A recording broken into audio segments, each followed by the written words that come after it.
Bonjour.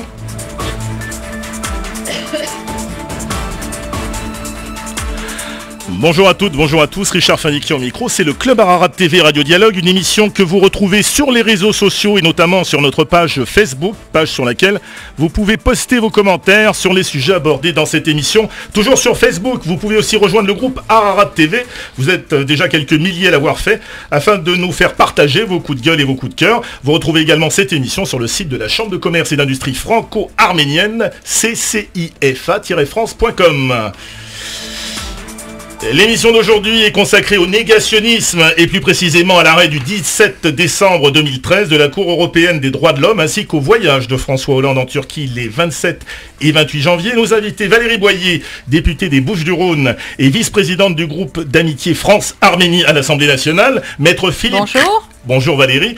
Maître Philippe Krikorian, avocat au barreau de Marseille. Bonjour. Jacques Ouloussian, président de l'association ARAM. L'association ARAM, c'est l'Association pour la recherche et l'archivage de la mémoire arménienne, fondée par le regretté Garbi Sartin. Bonjour. Bonjour Jacques. Gilbert Derderian pour la première fois, ça nous fait plaisir de t'accueillir Gilbert. Gilbert Derderian est président de l'association et du conseil d'administration de l'église arménienne apostolique de Beaumont.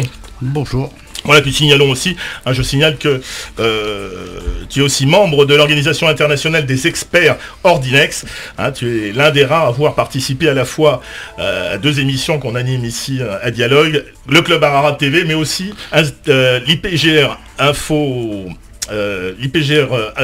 Info que nous animons aussi et qui est consacré à la prévention des risques et que nous réalisons à Dialogue assez régulièrement. Avec nous également dans quelques instants en duplex dans cette émission, Maître Sevag Torossian, avocat au barreau de Paris, docteur en droit et membre du comité scientifique de l'Institut de droit pénal, auteur de l'ouvrage intitulé « Vous n'existez pas, négationnisme et mensonge d'État », un ouvrage publié chez l'Harmattan. Alors tout d'abord, un petit rappel des faits à propos de l'affaire Perinçek. Dogu Perinçek, homme politique turc, avait le 9 mars 2007 été condamné par le tribunal de police de Lausanne pour avoir proféré sur le territoire suisse à Lausanne et à Zurich des propos niant le génocide arménien, enfreignant ainsi la loi et l'article 261 bis du code pénal suisse. Le 12 décembre 2007, le tribunal fédéral, la plus haute instance judiciaire du pays, a rejeté l'appel de Perinçek. Les juges ont affirmé que le génocide des Arméniens était un fait avéré alors que le politicien turc l'avait présenté comme un mensonge impérialiste. Ses avocats feront ensuite appel, mais cette fois auprès de la Cour européenne des droits de l'homme, la Cour de Strasbourg. La Cour européenne des droits de l'homme rend son arrêt donc le 17 décembre dernier et condamne la Suisse au nom de la liberté d'expression. Alors signalons que la Suisse dispose quand même d'un délai de 3 mois pour faire appel. Alors Valérie Boyer, vous avez été sans doute la première à réagir face à ce jugement qui apporte en réalité sa caution à la propagande négationniste sur le génocide arménien, et tout cela après d'1 an des commémorations du 100e anniversaire du génocide de 1915. Oui, écoutez, j'étais absolument consternée quand j'ai appris cette bien triste nouvelle. Et c'est vrai que je m'en suis émue parce que là, on a la consécration, encore une fois, parce que ça fait suite un petit peu à ce que le Conseil constitutionnel avait fait, même si c'était dans des termes totalement différents. Et je trouve que c'est une triste date pour les victimes du génocide arménien et leurs descendants. C'est une triste date pour les droits de l'homme parce que la reconnaissance et la pénalisation sont des causes universelles qu'il ne faut pas circonscrire à un domaine communautaire.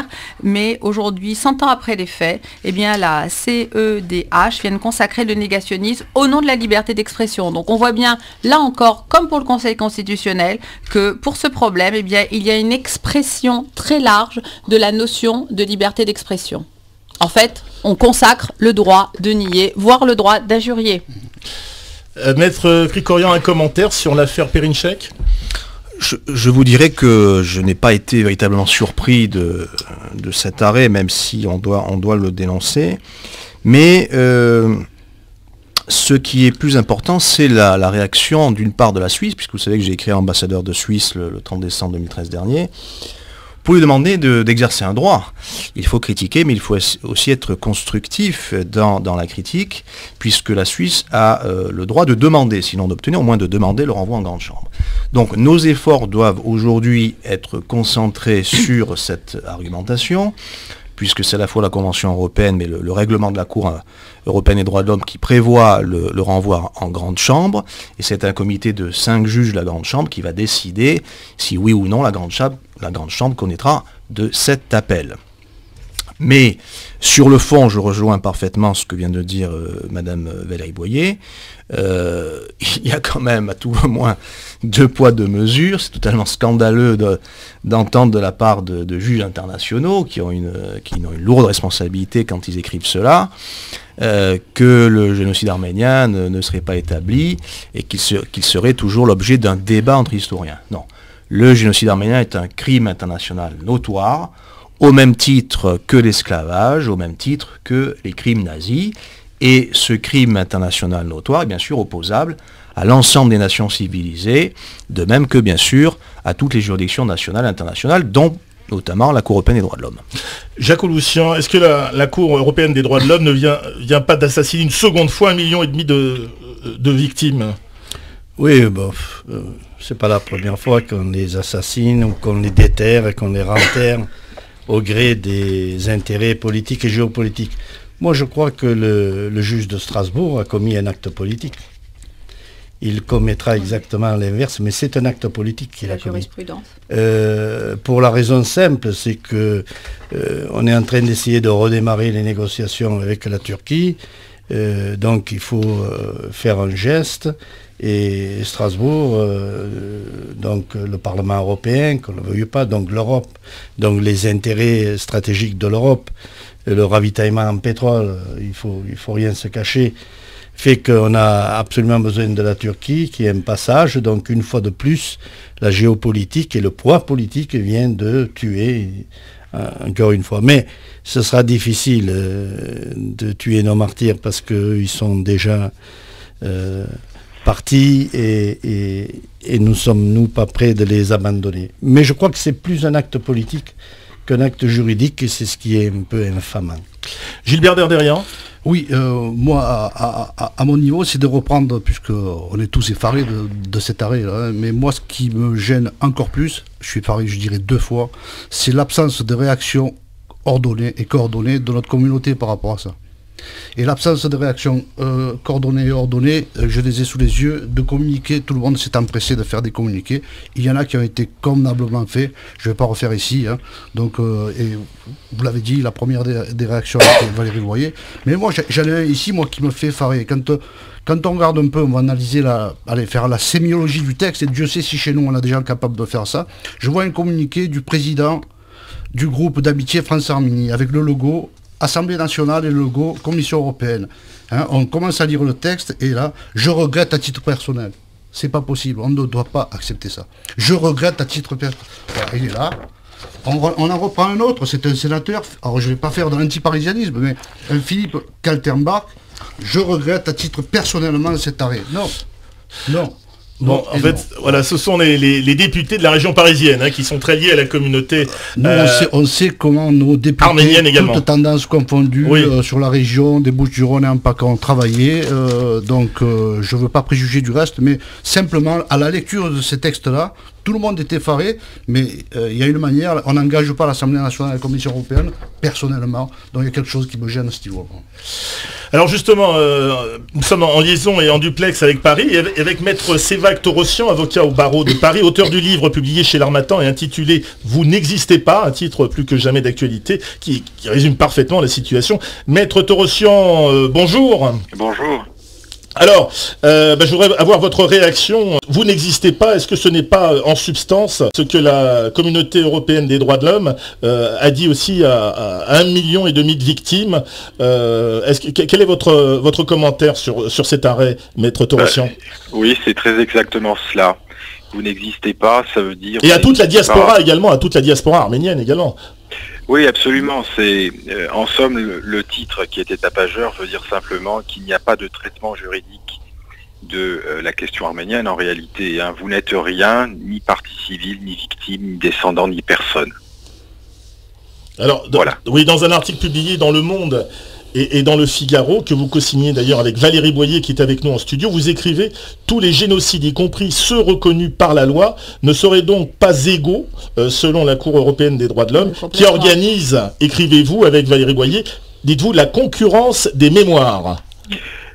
C'est un peu cela parce que en réalité il y a un traitement différent effectivement et qui revient sur l'éternelle question de l'absence de décision de justice concernant le génocide arménien.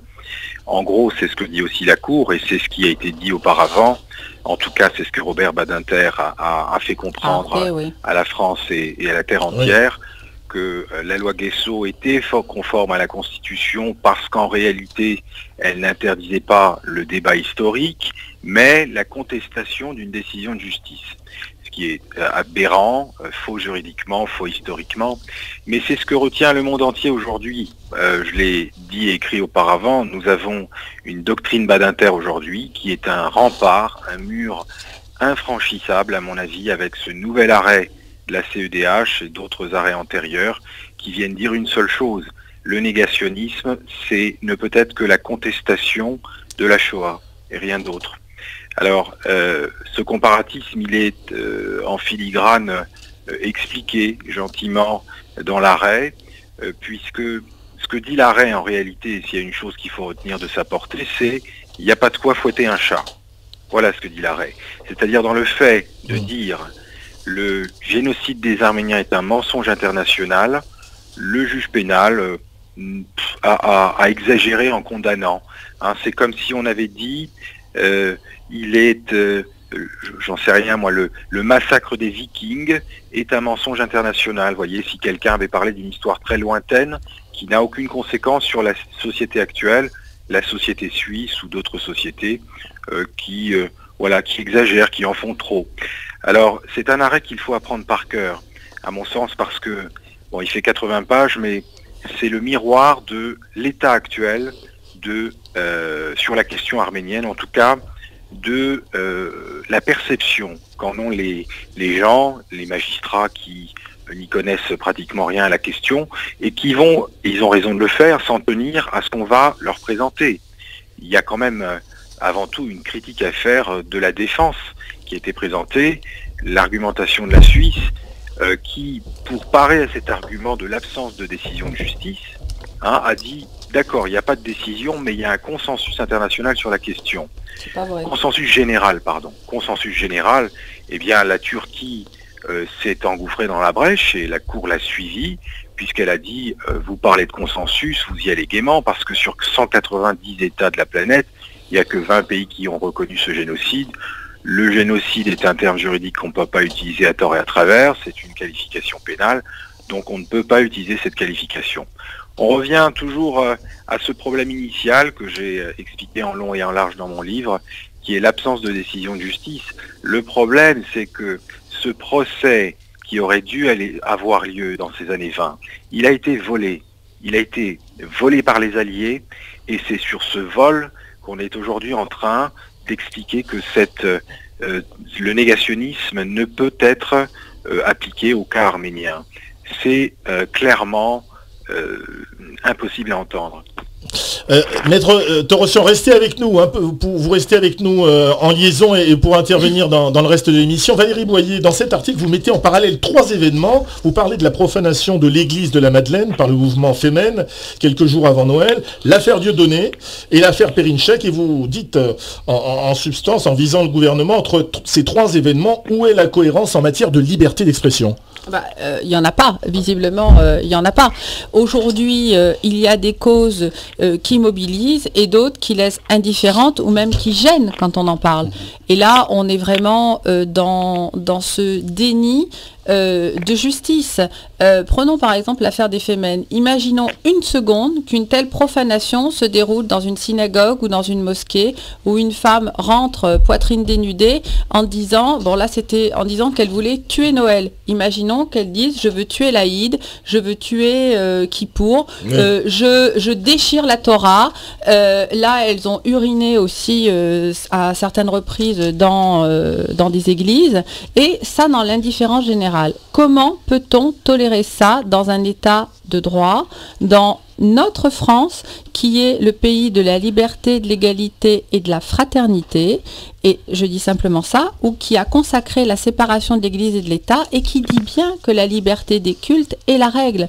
La liberté des cultes, c'est avoir droit au respect de sa mémoire, au respect de croire ou de ne pas croire, mais en aucun cas de rentrer dans un édifice culturel et culturel d'ailleurs en l'occurrence parce que c'est un lieu aussi culturel, la Madeleine, et de le profaner. Et ça s'est fait non seulement dans la différence générale, mais un des auteurs de cette profanation, de cette exaction, s'est clairement exprimé dans la presse en disant de toute façon, peu importe, on s'en fiche, ils sont tellement faibles qu'ils n'ont même pas réagi.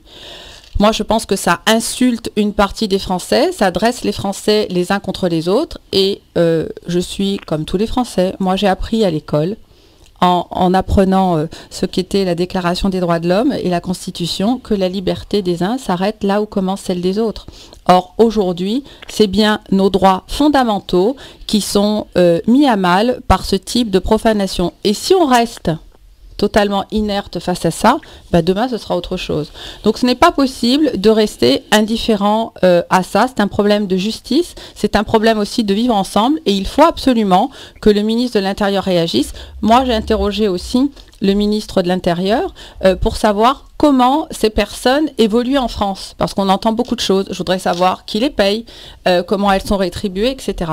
Mais je voudrais, en 2 mots, sans vouloir monopoliser la parole, revenir sur la logique qui est la nôtre par rapport à cette affaire de génocide.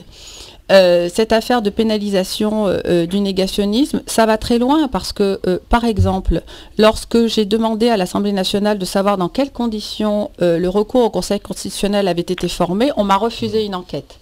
J'ai interrogé le président de l'Assemblée nationale et cette enquête m'a été refusée. Oui. Je voulais savoir, par exemple, mais c'est une question que je pose, il y en a peut-être d'autres, si l'Institut du Bosphore avait pu être partie prenante dans la formation de ce recours. Nous n'aurons pas la réponse.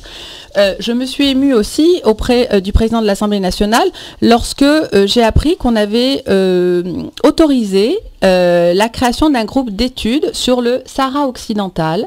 Pourquoi pas, alors que le Maroc est un pays ami.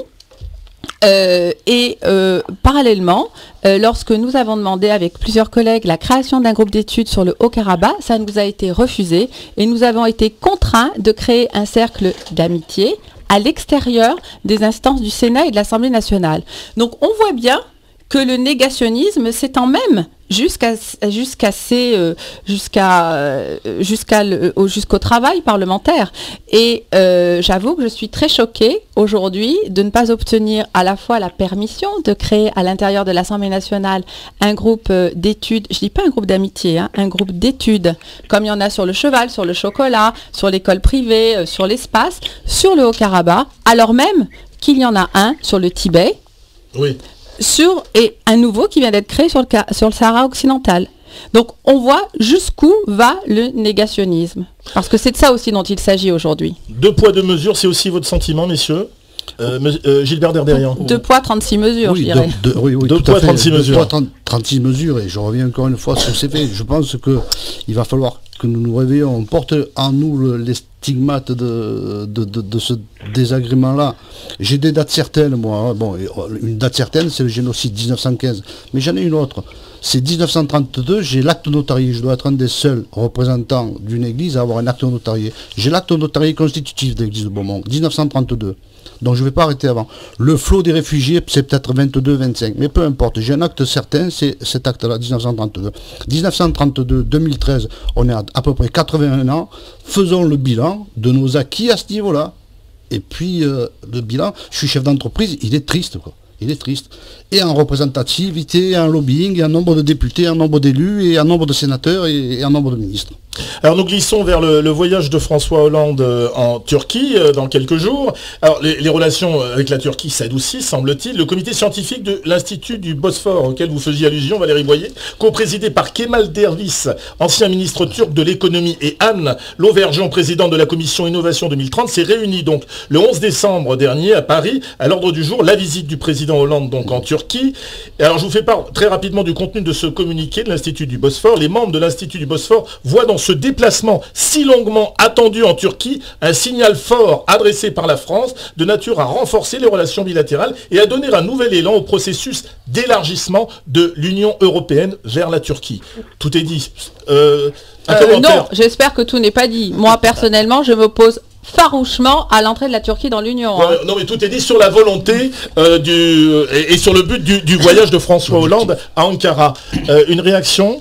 Oui, je l'ai dit tout à l'heure, hein, ce sont les intérêts géopolitiques qui nous guident.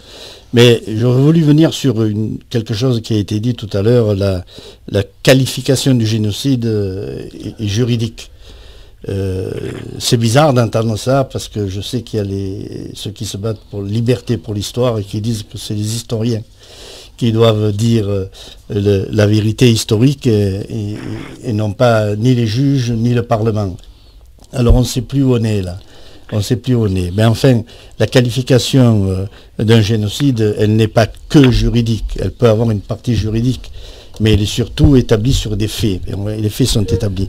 L'entrée, le voyage du président de la République en Turquie, moi c'est pas ça qui me choque, parce que j'en ai vu des présidents aller en Turquie. Hein. Tous les présidents vont en Turquie. Le MEDEF n'est pas mécontent, personne n'est mécontent. La question n'est pas là. La France peut faire des affaires avec la Turquie, c'est pas là la question.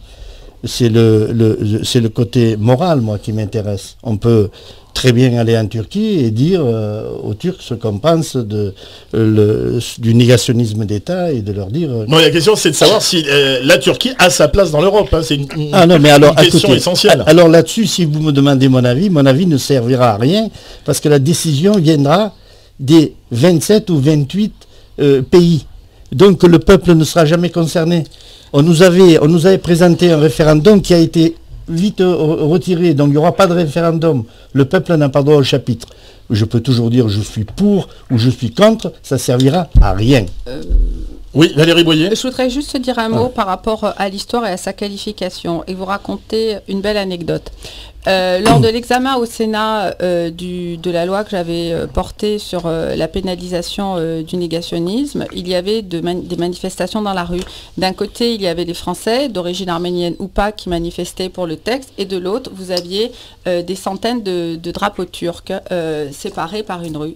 Et moi, j'étais bien évidemment là où se trouvaient les drapeaux français, et il y avait Serge Klarsfeld. Serge Klarsfeld qui est venu vers moi et qui m'a soutenu très gentiment. Je dois dire que j'ai été très émue de voir cette personne se déplacer et puis m'honorer d'une discussion.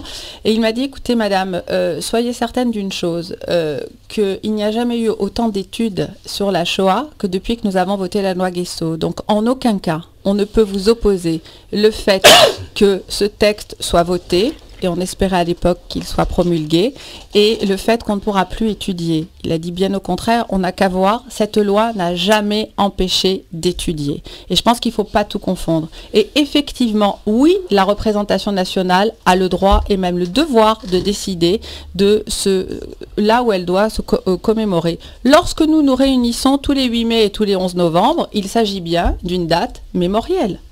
Et le 14 juillet en est une autre aussi. Donc tout ça, ça fait partie de l'histoire. Tout ça, ça fait partie, et l'histoire fait partie de la République. Et c'est la raison pour laquelle il appartient à la représentation nationale de décider ce qu'elle doit commémorer ou pas. Mais ça n'a jamais empêché les historiens de travailler. C'est un faux procès.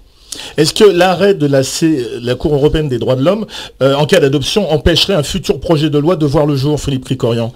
Non, pas du tout. Non. Je pense que cet arrêt, il ne faut pas non plus lui donner plus d'importance qu'il n'a. Hein. Ce qui est intéressant, je pense que c'est plutôt une chance si on le voit sur le plan juridique, parce que surtout la Cour européenne est bien placée pour savoir qu'il y a un principe de prééminence du droit qu'elle rappelle à longueur d'arrêt. J'ai dit tout à l'heure que notre démarche aujourd'hui concernant ce dossier Perinchek, c'était, puisqu'il y a un lien avec le génocide arménien évident, de faire en sorte que la Grande Chambre soit saisie. Donc ça, c'est la responsabilité de la Suisse, qui est un acte politique, il est vrai, de demander le renvoi, mais fondé sur des arguments de droit. Et ensuite, ce sera surtout la décision de la Grande Chambre. Nous verrons. Mais ce qui importe, c'est que la Suisse ne fait pas partie de l'Union européenne, la France, oui.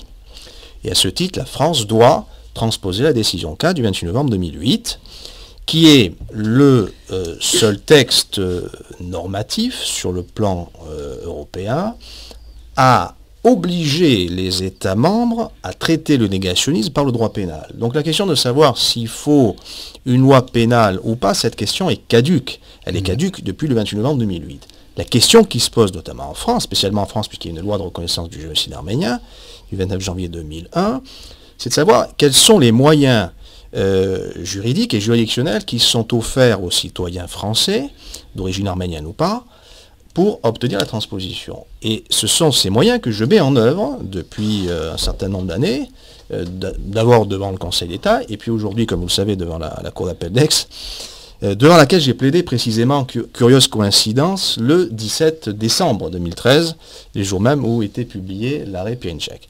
J'ai demandé à la Cour d'appel d'Aix d'enjoindre au Premier ministre de déposer un projet de loi de transposition, puisque c'est une double obligation pour la France et de la Constitution et du droit de l'Union. Et nous attendons l'arrêt qui doit intervenir le 30 janvier prochain. J'ai été particulièrement avec les personnes qui étaient présentes, donc notamment les appelants, pour lesquels j'interviens, très agréablement surpris de voir la réaction de la Cour, qui, sans préjuger le fond du droit, a tenu à rendre hommage non seulement à la motivation des requérants, mais également au travail que je fais depuis tout ce temps. Bon. Ce qui veut dire que la Cour a compris qu'il y avait un véritable problème, elle est très gênée. La question qui se pose, c'est de savoir si elle va se déclarer compétente. Si oui, ça veut dire qu'il y aura voie de fait. Ce sera déjà pour nous une victoire, même si ce n'est pas terminé, parce que si la décision est défavorable, nous aurons encore un pourvoi en cassation. Donc, je crois qu'il faut pas... il faut être confiant, et j'ai tendance à dire que nous avons potentiellement gagné. Ce n'est pas actuel, c'est pour cette raison qu'il faut continuer le travail. Alors, oui, Valérie Boyer. Je disais qu'il faut être confiant, mais combatif. Et combatif, absolument. Alors que des pétitions circulent en ce moment sur les réseaux sociaux, le Conseil de coordination des associations arméniennes de France organise une grande manifestation à Paris, à Lyon, mais aussi à Marseille. À Marseille, elle se déroulera le samedi 25 janvier à 11h, devant la préfecture, pour dire non à la Turquie dans l'Europe et non au négationnisme du génocide des Arméniens. Est-ce que vous pensez que ce débat pourrait relancer et légitimer une grande mobilisation en amont, parce qu'il nous reste 2 minutes d'émission? Oui, Jacques. Oui, de toute façon, il faut y aller, mais il faut rectifier le slogan que vous dites, c'est non à cette Turquie dans l'Europe. Ah non, attendez, il y a des personnes qui ne veulent pas de la Turquie, mais même en ayant reconnu le génocide, ils ne veulent pas de la Turquie parce qu'ils ont peur de l'expansionnisme turc. Et qu'est-ce que ça donnerait après au niveau de la représentation? Non, et la cohérence, et si je peux me permettre, de la cohérence européenne, moi je fais partie des parlementaires qui sont contre l'entrée de l'Union de la Turquie, qui sont contre l'entrée de la Turquie dans l'Union européenne. Oui. La Turquie ne fait pas partie de l'Europe. Nous avons déjà de grandes difficultés à nous entendre tels que nous sommes constitués. Et beaucoup plaident aujourd'hui pour ne pas faire rentrer d'autres membres que ceux déjà prévus. Ça, c'est la première chose. La seconde, c'est que vous savez qu'il y a plusieurs étapes pour pouvoir prétendre à rentrer dans l'Union européenne.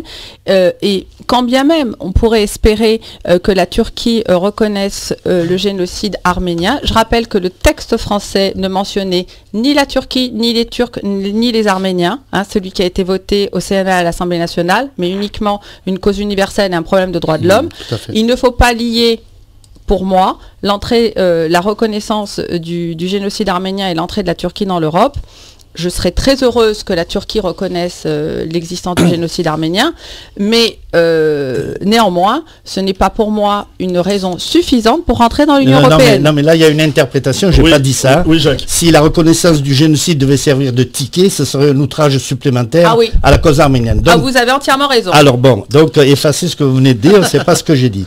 Mais j'ai rappelé que sur le texte... C'est bien, nous avons clarifié, c'est parfait. J'ai bien rappelé que sur le texte, il y avait plusieurs slogans. Il y a ceux qui disent non à cette Turquie, il y a ceux qui disent non à la Turquie, mais le malheur, c'est que, on peut dire ce qu'on veut, ce sont les chefs d'État et de gouvernement qui décideront, et là je suis moins optimiste.